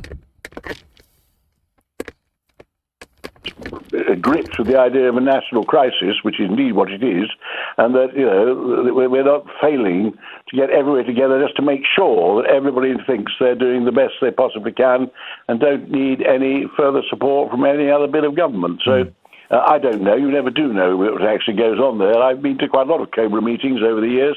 Sometimes there's practically nothing happens there. Sometimes they're possibly gripping, and you do need everybody to get together and start taking some decisions that pull everything together. A new YouGov survey this afternoon shows that nearly half of voters think Sir Keir Starmer is handling the riots badly. 49% think that, whereas only 31% believe he's handling them well. Where would you place yourself? How is Sir Keir Starmer doing? I think that's a particularly useless opinion poll, unless you ask people, well, what do you think the Prime Minister should be doing about all this? I don't think he can be accused of being the cause of it. And the Prime Minister's office can't possibly start second-guessing the police and the criminal justice system all over the country. But he's trying to make reassuring public statements, which are fairly platitudinous, because they give us the same opinion as over 90% of the public have. This is all mindless thuggery. And he is having things like the Cobra meetings to make sure that his government is doing everything it possibly can to deal with it. So I'd like to ask any sensible members of the 49%, what exactly do you think the Prime Minister should do further to stop people rioting in Rotherham or wherever it happens to be? And what do you think? How do you think he is doing? What's your assessment? I think he's just presiding in presumably as angry and as baffled a way as anybody else would be. I think he obviously shares and voices the sentiments that we all have, but my main reaction, this is all mindless thuggery. You know what's funny, yeah? Imagine, yeah, that this dude Randy Bennett, yeah, has constantly told everyone and anyone that will listen that he owes the British government tax money, looking to bounce from the country. Yeah, he don't want none of his money that he spent, that he earns from the sale of his house, to go to the country. He's got his own little business, and he's just on his self-for-self thing. I ain't heard none of you complain about him once.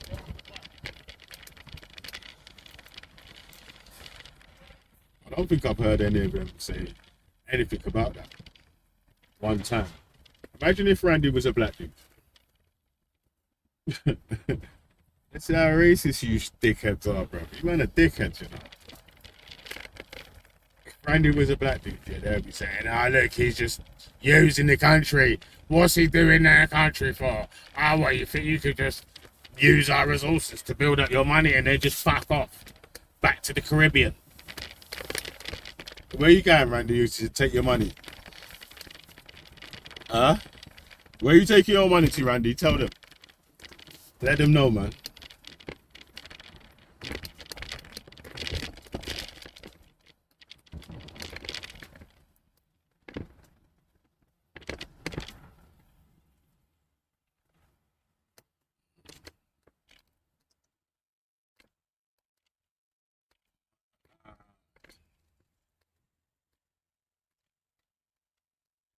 He's hit the nightlife. That's where I wanna be. It's in the nightlife. You know where it's funny as well, yeah? It's like dishonest cunts like Skyworks and others do, yeah. Is that when I'm pointing out the hypocrisy of something else, yeah, they won't look at the hypocrisy. They'll just try to make it into a whole different argument or something else. That's why he's a dishonest piece of shit, guys. So it's not hypocritical that Randy's out here talking about what we want the best for England here, blah blah blah blah, all this shit, yeah. While at the moment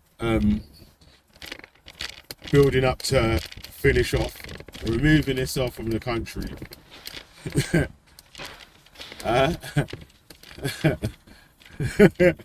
He's gonna remove himself from the country and take his bread with him. And I'm the pagan. But okay, cool. Cool. We see you. Dishonesty. 101. Mad.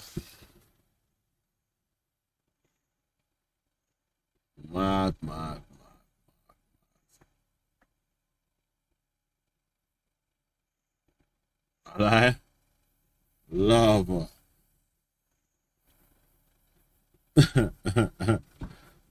Yeah, you're about to pass right, bruv. Run away, man. You bloody hypocrite. And you man are hypocrites as well, you fake patriots.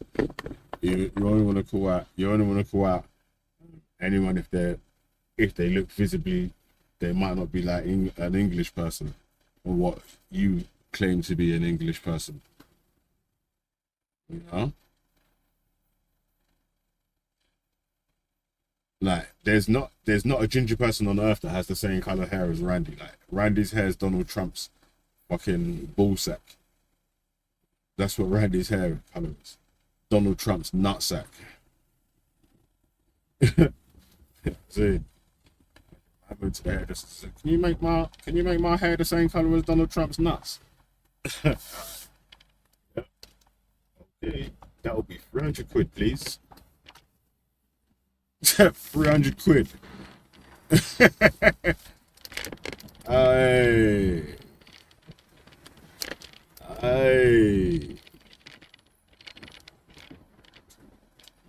I paid $3.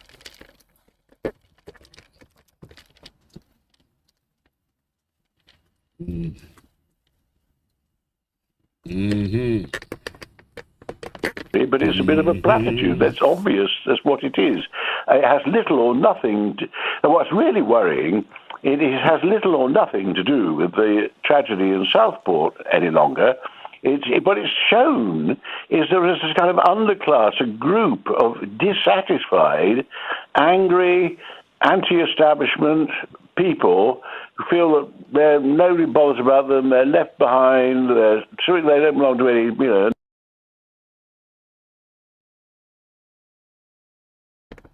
Shit, bro. Yeah.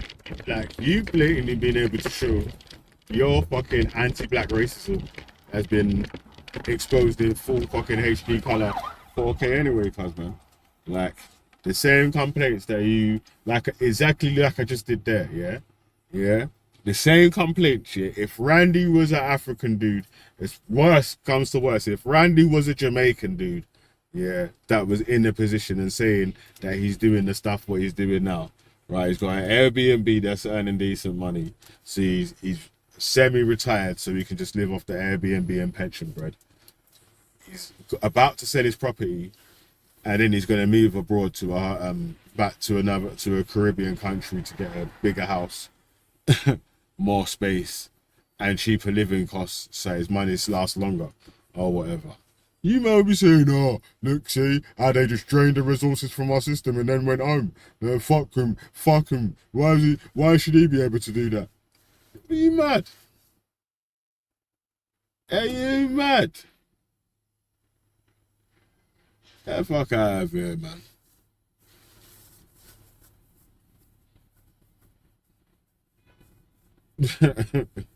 It's true, Randy does stretch it still, but, you know.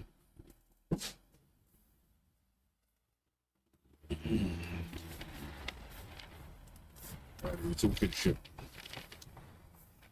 You're chatting shit. Every one of you, man, that keep coming with this spazzy patriots and all that sort of talk there. The only thing you do talk about is these fucking other people that are taking advantage of our country and this, that, and the other. Rah. But I fought for our country. We stood up for our this, that, and the others. Is that the right way? Damn. To the alternative. Oh, God, it's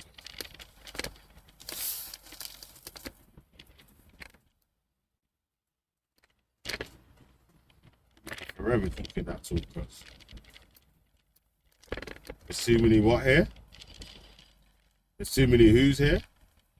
That's humans talk, bruv. What are you talking about? Get the fuck out of here. It's just reverse racism, man. You like just try to reverse how racist you man. You know what I'm saying? And since I've been saying like, rah, Jacko is racist and so, man, them keep sending me fucking racist incidents of things that's happening in Ireland now. I'm like, god damn. We can't escape racism, bro. Yeah. It's odd, bro. It's on.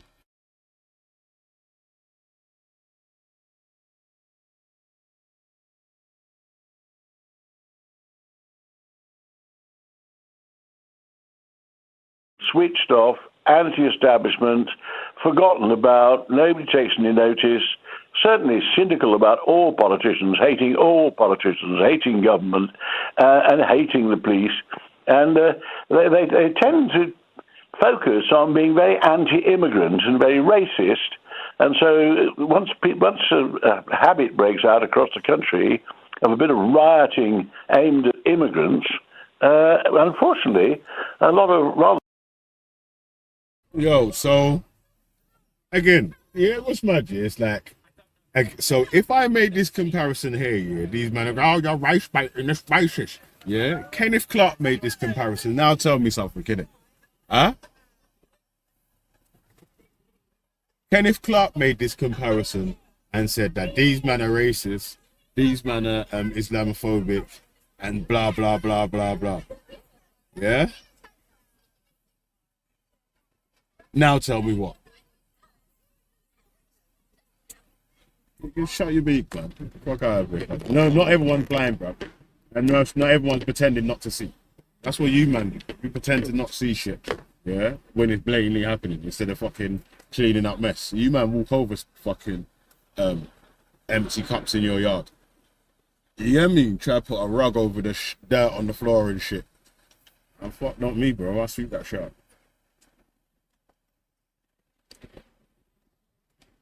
Beer-bellied, middle-aged men turn out, and a few others, and a lot of hangers-on who are just hanging around in order to see what's going on, making a thoroughgoing nuisance of themselves, to say the least. In fact, doing a great deal of damage and injuring perfectly honest, decent policemen. Yeah. After the 2011 riots, the Home Affairs Select Committee noted that what ultimately worked in quelling that disorder was increasing the number of police officers on duty and, quote, flooding the streets with police. We're in a situation today where we can't do that, aren't we? The police numbers have only just returned to something resembling normal. You get in from neighbouring people. These. From what I can see on the television and from the reporting, the riots on this occasion are not enormous numbers of people. It's a few hundred. And you've got to kettle them, you've got to have the lines, you've got to contain them. And you mustn't, it's no good just charging in and beating them with sticks and things and trying to arrest them all, because you'll turn the whole thing into a disorganised riot. The police remain calm, disciplined, and do what is necessary to separate two different groups of demonstrators, or to protect property, or to protect immigrants or whoever's being attacked. And I think they can cope with it. Every time you have major disorder of this kind, I'm sure the police themselves are a little bit more about what the best tactics are and how to use the number of men you've got. But from there were occasions on the first few days when outnumbered police had to retreat. But as far as I'm aware, the problems that are still continuing are pretty suitably kettled by the lines of policemen with shields, aren't they? It seems to be that there is relatively decent containment, but then the containment obviously results in shop windows being smashed and police officers being injured in the process. I want to ask you about some comments from the Director of Public Prosecutions for England and Wales, saying he is willing to consider charging some rioters with terrorism offences. Do you think that is appropriate? Rather odd definition. I'm not sure that would make a great practical difference, but I defer to the prosecutor. It's entirely up to him to decide and satisfy a court that the evidence justifies such a charge. I mean, it makes it sound as though these people are being described as though they're somehow politically motivated. I'm not sure there is much politics in it, apart from the sheer nihilism, hatred of the way the world's treating them, and hatred of the establishment and the police are a symbol of authority. Boom. So my man's here saying that he can't see how the riots were a political thing. It's just that it sounds like people came out that just hate the police and so. Yeah, I'm saying that. I'm much more kinder in my diagnosis of the people that's writing or whatever. Yeah, of course, a lot of racist ass people were out there doing the riots and blah blah blah. But I'm seeing a crowd of people that are disgruntled, got a lot of misinformation, flipping unhappy with the situations that they might be living in. Knew them sort of shits there, and you know what I mean? Like, so it's funny, innit? Yeah. So for my description, you man have called me racist or whatever, but you're not going to give the same label to Kenneth Clark. Why? Huh? If anything, yeah, he was insulting about the people that was rioting. Yeah, he called you man the underclass. Yeah, the underclass, that's below working class, like some hidden underground class that's just, I don't even know how man's getting by or whatever then. Huh? The under bomber class. You know what I'm saying?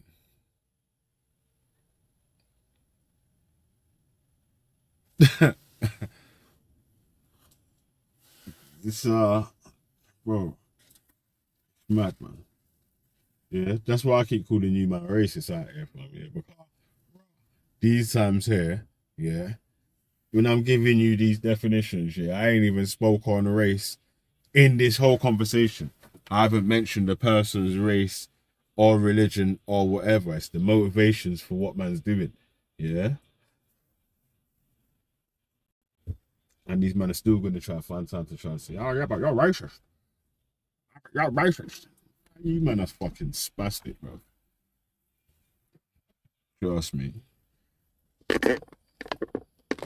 What they're doing is not suicide bombs and gunning down, political targets. It just is rather mindless violence. But it's all semantics. I don't see that it makes a great deal of difference. Yeah. You blamed the riots that swept across England in 2011 on a broken penal system that had failed to rehabilitate hardcore offenders that you at the time described as criminal classes. Is that similar to what we are seeing today? Oh, that's the worst problem today. I agree. That's why I welcomed the appointment of now Lord Timpson, who worked for me all those years ago, first when I was Home Secretary and then when I was Justice Secretary, trying to get rehabilitation. Of course, you punish criminals. That's important. Although just adding years onto their sentence just makes the prisons more overcrowded slums and tougher places for the guys to live in, which toughens some of them up. The other duty you have towards the public is to try to make sure as many of the criminals as possible don't commit more criminal offences when they're released. Hence, you should try to rehabilitate them. But sentences are far longer now than they were in my day. The prisons are now mostly overcrowded slums.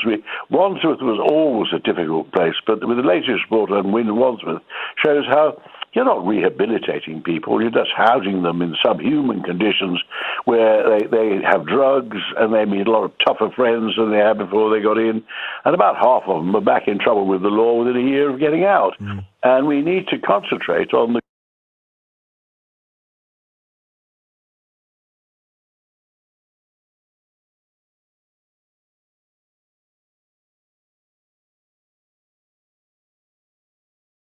Hey, my bad. Yeah, man. So it was like talking about the rehabilitation of people going to jail and all that sort of stuff there. So like when the man them come out, there's at least a pathway to earn some bread, get your head down, and not have to get into any of the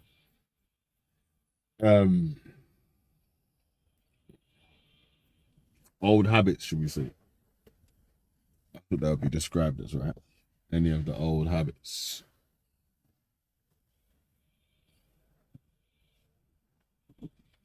Yeah, that's what I would describe them as, you know what? But yeah, man, so that's that still, man. But listen, man, I need to go and do some work still. Friday, open panel day.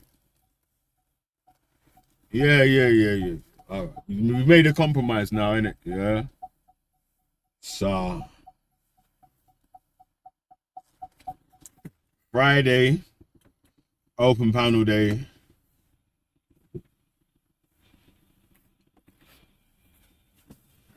Got a few guests that are gonna jump on Friday, hopefully. Need to confirm with them. I'll try and confirm with them today. So, yeah, man, get your swords ready, innit?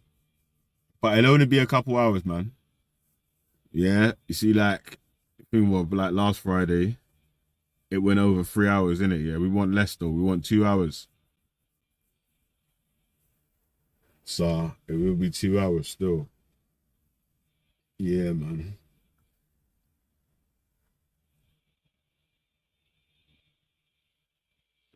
Oh my God. Go find me for StreamYards. Oh, man.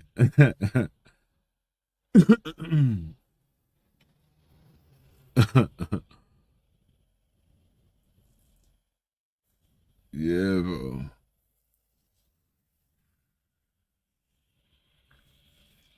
I was gonna use a different streaming platform, man, but you know, man's too used to StreamYards, innit? So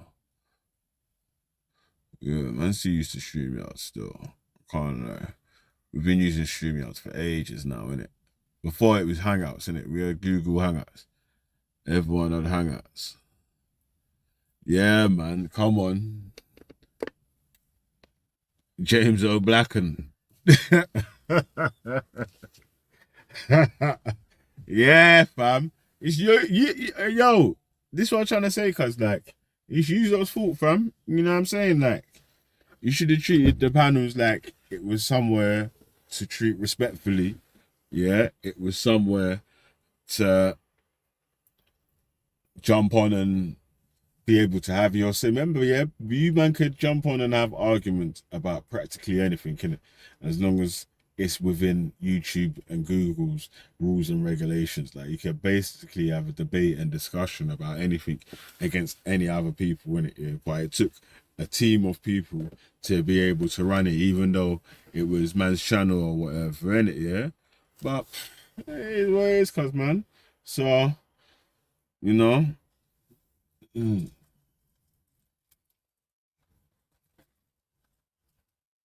If me personally, I think it's better anyway, yeah, because you know, it's all small.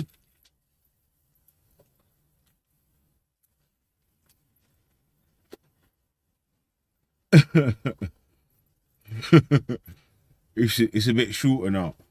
The shows are easier to watch back. You could concentrate, pinpoint points that you want to view and whatever. It's not like 12 hours long, 14 hours long. That was too long still. I can't lie, yeah. Them long shows.